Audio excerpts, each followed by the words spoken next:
The world had had enough of Gary Barlow. He was a casualty of Robbie fever. If the band's singer-songwriter couldn't make it at singing and songwriting, what chance did lovely pretty Mark have? Not much. In many ways, it's like starting off again, you know. And finishing all too quickly. He didn't do as well as he would have liked to, you know.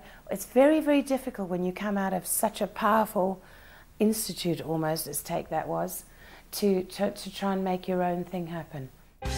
Still, rather than sit at home and cry about it on his own, Mark went to another house with Les Dennis. And had a sob there, in front of the whole country. When he won Celebrity Big Brother and all the other people went and he was in the house on his own, he sat there and he cried. Mark's crying. Oh my God, he is. He's absolutely, oh. I remember crying with him because I knew exactly why he was crying. He was crying because he suddenly realised that the public still loved him and he thought they didn't. While Mark won Celebrity Big Brother by being himself, Jason tried to fill the void in his life by pretending to be someone else. As an actor in a late-night teledrama, the part called for him to be bad, but surely not in this way. You'll piss off right now, or I'll smash your fucking face through that wall. Good night.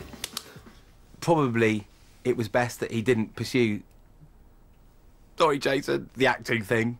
He also was in a small play in London called Gob, which of course I went to both performances.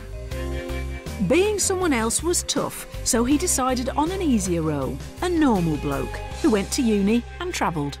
It's quite nice and refreshing that he just went, no, I'm going away, I want to be left alone, I might resurface in 10 years. Neither Gary, Mark or Jason had forged successful solo careers, but Howard did, playing brilliant music all on his own, other people's music, mind. Caught on shaky handheld camera, DJ HD even managed a few dance moves from his Take That days. The first thing I did is give Howard a job DJing in my club, and then from that he then went on to DJ in clubs all over Europe really, and he made a name for himself as Howard Donald, the house DJ. He also played at one of the most glamorous venues in the north of England, Butlins in Skegness. I've seen Howard out and about DJing and stuff in a couple of clubs, and he's very good, actually, and he's played around the world, you know. Apparently he's quite big in Turkey. Closer to home, there was another dimension to his life. Intimate footage revealed him as a happy and relaxed dad, though not even his daughter wanted to hear him sing. La la la, la la la la la la la. I don't play Kylie Minogue. Yeah, you do. The only band member who hadn't put Take That behind him was the one who'd walked out. So I left the band and it all went wrong. He had it all, except humility. I said I wanted to be up there with George Michael and Oasis, and I wanted to sell as many records as them. People laughed at me. Fuck off. I'm rich beyond my wildest dreams! When Robbie played Nebworth, he had 375,000 people eating out of his hand. It was bigger than anything Take That had ever done, and humble as ever, he was quick to rub it in. I want you to remember something for me. This is Robbie Williams. This is what I do for a living. Right here.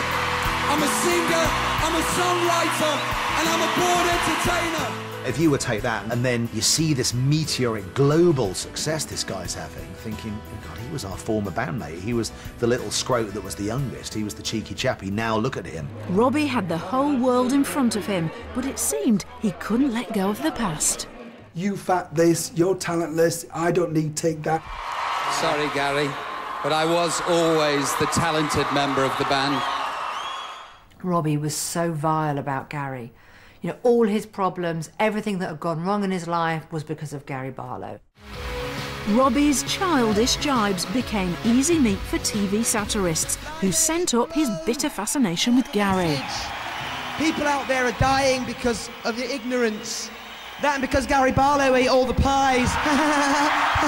Gary, you're a knob. His band and his solo career were finished. He was being abused and ridiculed. While Robbie moved to LA, Gary slunk off to glamorous Cheshire to concentrate on getting fat. He'll admit it himself, he was a binge eater and he rocketed up to like 16, 17 stone. He was a big, big lad.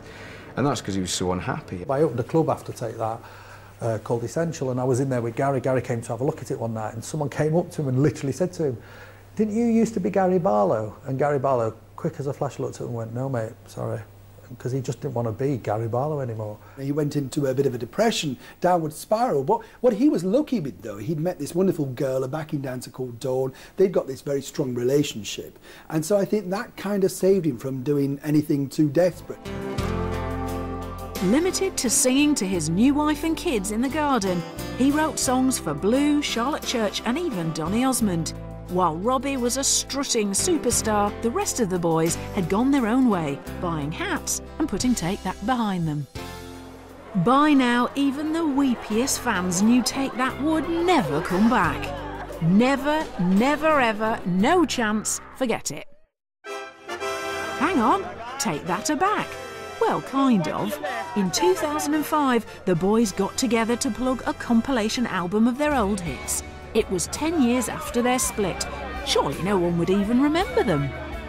This greatest hits going out and the boys deciding to promote it took everybody by surprise. A very nice surprise, and the album sold by the truckload. That's the wonderful thing. Sometimes when it's spontaneous, that's the best way it can work. The band had been away, but the fans hadn't gone anywhere. There was still an appetite for Take That, and if the real band weren't there to feed it, there was only one thing to do: get some lucky likeys to do a musical, aptly called Never Forget. So how deep is your love for this part? Very. That'll be Gary Barlow then. What do the boys think about the musical? Have you had any feedback from them? Not from them themselves, but we did meet with Jason's dad and Robbie's mum, and they seemed to love it, Jason's didn't they? mum and Robbie's dad, that's not bad, is it? It was all right, yeah. With everyone remembering how much they loved Take That, someone, well, Nigel, had the clever idea of getting the real boys back together for a reunion documentary. Even Robbie? I truly believe the other four boys did it on the understanding that Robbie would come and say at least hello to them. We knew Robbie wasn't going to come, but we said, you know, it will look great. Let's tell the boys he's going to meet them in London. I'm not going to be there because Robbie's going to be there. Let's put the camera on the boys and then let's see the reaction when Robbie doesn't show. Guys, we asked Robbie to come tonight.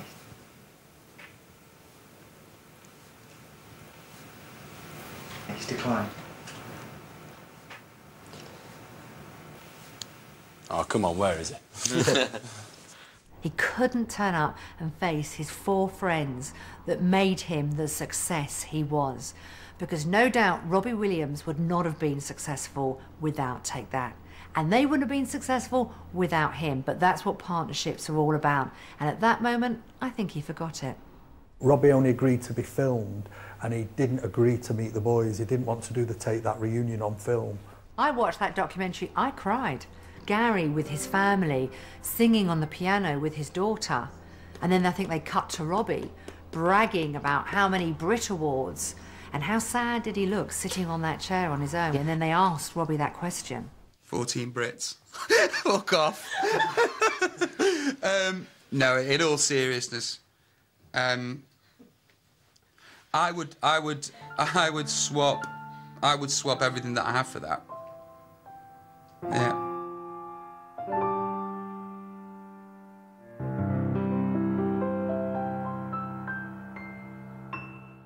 That said it all, because he's lonely. And what Take That have is friendship and unity, and the four of them together, and they've put to bed whatever problems they had between the four of them. And there was that sad young guy on his own who lives most of his life in America, actually probably missing their friendship.